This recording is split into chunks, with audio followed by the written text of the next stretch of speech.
sponsored by Ashish Tech Skills, ATS Riva, #1 coding institute in Riva. Address: first floor, Rama Govind Palace, Riva. नमस्कार, Vindhya times में आपका स्वागत है। आपके साथ मैं हूं विवेक। मध्य प्रदेश में साल के अंत में विधानसभा के चुनाव हैं और विधानसभा चुनाव के पहले भाजपा संगठनात्मक मजबूत करने में जुट गई है। भारतीय जनता पार्टी की राष्ट्रीय महासचिव कैलाश विजयवर्गीय अपने विंध्य दौरे पर है। कल उन्होंने सतना पे दौरा किया और आज कैलाश विजयवर्गीय रीवा पहुंचे, क्योंकि सत्ता और संगठन के अलावा संगठन के सदस्यों के बीच भी तालमेल ठीक न होने की खबरें आ रही हैं। खास तौर पर पुराने भाजपा के पदाधिकारी जो पार्टी से रूठे हुए हैं, उनको मनाने की जिम्मेदारी मिली है। हालांकि ऐसी परिस्थितियां केवल रीवा जिले में ही नहीं, पूरे प्रदेश में बन रही हैं। रीवा जिले में अन्य जिलों की अपेक्षा या कहे प्रदेश में सबसे ज़्यादा खबरें ऐसी आ रही हैं। कैलाश विजयवर्गीय पुराने भाजपा के जो नेता हैं, उन्हें मनाकर पार्टी के मुख्य धारा पर लाने का काम कर रहे हैं और जो पुराने अध्यक्ष हैं उनके आवास में आज पहुंच रहे हैं और भाजपा और संगठन के बीच समन्वय बैठाने का प्रमुख उद्देश्य उनका माना जा रहा है। ये पूरा दौरा उनका कितना सफल होता है और संगठन और सत्ता के बीच, संगठन के बीच और सत्ता के बीच किस तरह का समन्वय बैठ पाता है, ये आने वाला वक्त ही बताएगा। लेकिन रीवा में कैलाश विजयवर्गीय जब मीडिया से चर्चा की तो उन्होंने कहा कि विंध्य में इस बार 100% सीटें जीतेंगे। पिछली बार विंध्य ने अच्छा साथ दिया। राहुल गांधी पर निशाना साधते हुए उन्होंने कहा कि वीर सावरकर को राहुल गांधी अच्छे से नहीं जानते हैं, इसलिए अनर्गल बात करते हैं, जिससे स्पष्ट होता है कि उनका ज्ञान कितना अल्प है। भारतीय जनता पार्टी के राष्ट्रीय महासचिव कैलाश विजयवर्गीय एक दिवसीय प्रवास पर रीवा पहुंचे और इस दौरान भाजपा कार्यकर्ताओं ने जगह जगह उनका स्वागत किया। कैलाश विजयवर्गीय भाजपा कार्यालय अटल कुंज पहुंचे, जहां पर जिला बैठक को भी संबोधित किया। इसके बाद वृंदावन गार्डन झिरिया में वरिष्ठ व पुराने पदाधिकारियों से संवाद पर चर्चा की, उनका अनुभव साझा किया। उन्होंने बताया कि आगामी चुनाव को देखते हुए सभी को तैयार रहना है, जिसकी क्या जिम्मेदारी होगी इस पर चर्चा की जाएगी।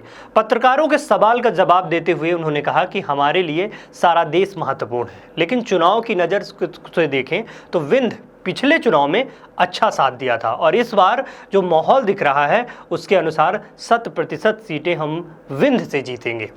वहीं इन दिनों सबसे ज़्यादा चर्चा में रहने वाले नारायण त्रिपाठी, जो अलग पार्टी की मांग को लेकर इन दिनों चर्चा में है, जब उनको लेकर सवाल किया गया तो मैहर विधायक नारायण त्रिपाठी, जो अलग विंध्य की मांग को लेकर भी एक्टिव हैं, तो उन्होंने कहा कि उनसे हम मिलेंगे और चर्चा करेंगे, उसके बाद ही कुछ बता पाऊँगा। कैलाश विजयवर्गीय अभी चर्चा में आए थे। पूरे मध्य प्रदेश में महिलाओं को लेकर उन्होंने एक टिप्पणी की थी। जब महिला पर आपत्तिजनक टिप्पणी के पर सवाल किया गया और पूछा गया कि क्या विपक्ष माफ़ी मांगने की मांग कर रहा है तो आप क्या कहेंगे, तो उन्होंने कहा कि मैं माफ़ी क्यों मांगूं, मैंने ऐसा कुछ कहा ही नहीं है। उन्होंने वीर सावरकर पर राहुल गांधी द्वारा की गई टिप्पणी पर कहा कि वो या तो वीर सावरकर को जानते नहीं हैं या फिर अंदाज़ा बना रहे हैं कि उन पर अनलगढ़ टिप्पणी कर रहे हैं। राहुल गांधी कितना अल्पज्ञान है, ये इससे समझा जा सकता है। उन्होंने यह भी कहा कि आगामी विधानसभा चुनाव मुख्यमंत्री शिवराज सिंह चौहान के नाम पर ही लड़ा जाएगा। लेकिन मध्य प्रदेश में विंध्य का दौरा, कैलाश विजयवर्गीय महासचिव का ये विंध्य का दौरा तमाम मायने निकाले जा रहे हैं और संगठन और सत्ता के बीच जो समन्वय बैठाने की कवायद चल रही है भारतीय जनता पार्टी के, क्योंकि पूरे प्रदेश से ये चीज़ें निकल कर आ रही हैं कि सत्ता और संगठन के बीच अब समन्वय बेहतर नहीं हो पा रहा है।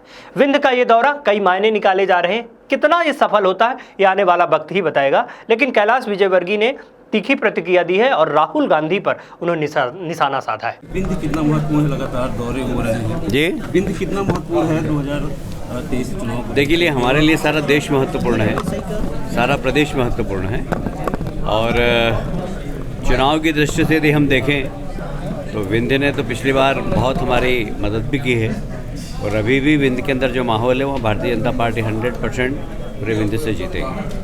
कितने नेता नाराज चल रहे हैं जिन्हें आप बनाने के लिए? हमें तो पता नहीं, आपके पास कोई खबर तो बताना। हमारे लिए तो कोई भी नाराज नहीं है। मैहर विधायक ने अलग पार्टी का गठन कर दिया, नारायण मिश्रा। मैंने भी अखबारों में पढ़ा, मेरी उनसे बात नहीं। क्या लगता है शुरू से किसी के नहीं हो पा रहे हैं? पहले समाजवादी पार्टी में थे, इसके बाद कांग्रेस में आए, फिर भाजपा में आए, भाजपा से भी नाराज चल रहे हैं। देखेंगे, चर्चा करने के बाद ही बात कर पाएंगे, क्योंकि मैं कल सतना में था और उन्होंने कहा था कि मैं रात को आऊँगा, पर बाद में खबर आई तो नहीं पा रहा। फर्स्ट मेरी कोई फ्लोर चर्चा नहीं रमा है उनसे। गोविंद पैलेस हम चर्चा रीवा। करेंगे। सर, भारतीय जनता पार्टी के आप एक बड़े सैनिक के रूप में जाने जाते हैं। ये आप अभी चर्चाओं में इसलिए कि कुछ महिलाएं आपके ऊपर आरोप लगा रही हैं कि उनको आपने अब आपत्तिजनक बयान दिया। देखिए, ये इंदौर से संबंधित विषय था, इसलिए रीवा में इसका कोई जवाब नहीं दूंगा। कांग्रेस ने माफी मांगने के लिए कहा है आपसे, गिरफ्तारी सार्वजनिक होकर के आप माफी मांगे महिलाओं से, उनका काम ही यही है, जनता ने उनको इसी लायक छोड़ा है। तो आप माफी नहीं मांगे? ऐसा कुछ करा नहीं। मैं आपसे बोलूँ आप माफ़ी मांगो तो क्यों मांगेंगे आप? उद्देश्य क्या था आपका, या ऐसा बोलने के लिए कुछ सुधार करने का था? वो इंदौर का विषय था, मैं रीवा में उसका जवाब नहीं दूंगा। रीवा आए हैं, क्या ताकत देके जाएंगे आगे? पार्टी और आज कर आप बैठक भी होनी है आज। देखिए, अभी हमारा बूथ सशक्तिकरण का कार्यक्रम पूरे देश में चल रहा है और रीवा में काम बहुत अच्छा हो रहा है। तो रीवा में हम बूथ सशक्तिकरण के बारे में भी अध्यक्ष जी से जानकारी लेंगे। साथ ही हमारे सभी पुराने कार्यकर्ता हैं, जो पूर्व अध्यक्ष है, पूर्व जिला पंचायत के सदस्य है, पूर्व विधायक है, उन लोगों के साथ भी बैठेंगे, चर्चा करेंगे, क्योंकि उनका अनुभव का लाभ भी हम लेंगे।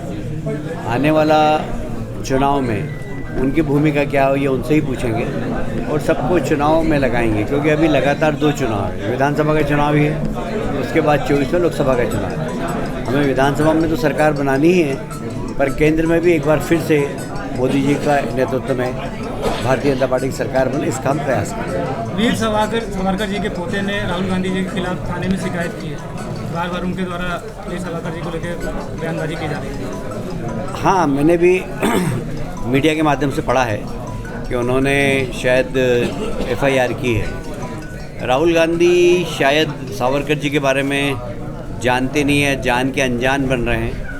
सावरकर जी जैसा महान व्यक्तित्व, देखिए, ये तो आप लोग तैयार करिए किसी को, हमें तो कोई अभी नजर नहीं आ रहा है। जिले में पिछली बार 8 सीटें आप विधानसभा में आई थी, इस बार क्या उम्मीद? 8 ही आएगी। कोई नए चेहरे होंगे या फिर वही चेहरों पर आप लोग फिर एक बार? अब इसके बारे में तो हम कोई टिप्पणी अभी नहीं कर पाएंगे, पर हमारा प्रयास होता है कि हर बार 20-25% चेहरे नए दें। अब कहाँ से दें ये बात अलग है, रीवा से देना या कहाँ से देना, पर कोशिश होती है हमारी कि नए लोगों को भी मौका दें। पार्टी पर आरोप लगते हैं कि महिलाओं को प्राथमिकता नहीं दी जाती, क्या इस बार महिलाओं कौन आरोप लगाता है यार? को? आप ही लगा रहे हो। मुख्यमंत्री का चेहरा कौन होगा सर? शिवराज जी के नेतृत्व में चुनाव होगा। बढ़ती महंगाई को लेकर के इस बार विपक्ष चुनावी मैदान पे आएगा। देखिए, इस विषय पे विपक्ष चुनाव एक नहीं कई चुनाव हारा है और इसलिए अब ये विषय जनता आप समझने लगी है। आप जनता को गुमराह नहीं कर सकते। कोविड की महामारी के बाद सारे विश्व के अंदर मंदी है और महामारी है, महंगाई बढ़ी है, पर उसके बावजूद भारत ने अपनी अर्थव्यवस्था को बहुत मजबूत किया है। एशिया में नंबर 1 नहीं, देश के अंदर, दुनिया के अंदर भारत की इकोनॉमी सर्वश्रेष्ठ इकोनॉमी है। और ये हम नहीं कह रहे हैं, ये मूडी जो कि अनुमान लगाते हैं, अंतर्राष्ट्रीय संस्था है, IMF, उन्होंने भी अपने पूरे विश्व के अर्थव्यवस्था को लेकर भारत की अर्थव्यवस्था की तारीफ़ की है और उन्होंने कहा है कि अभी विश्व मंदी के दौरान भी भारत उससे बहुत कम प्रभावित होगा। तो ये हमारे लिए बहुत गर्व की बात है कि सारे विश्व में आर्थिक व्यवस्था की मंदी के बावजूद भारत मजबूती के साथ मोदी जी के नेतृत्व में खड़ा है। 24 को मोदी जी रीवा आ रहे हैं। जी 24 अप्रैल को 24 को मोदी जी आ रहे हैं, रीवा आ रहे हैं। हाँ, 24 को उनका कार्यक्रम है। ठीक है भाई। Update sponsored by Ashish Tech Skills, ATS Rewa, number 1 coding institute in Rewa. Address: first floor, Rama Govind Palace, Rewa.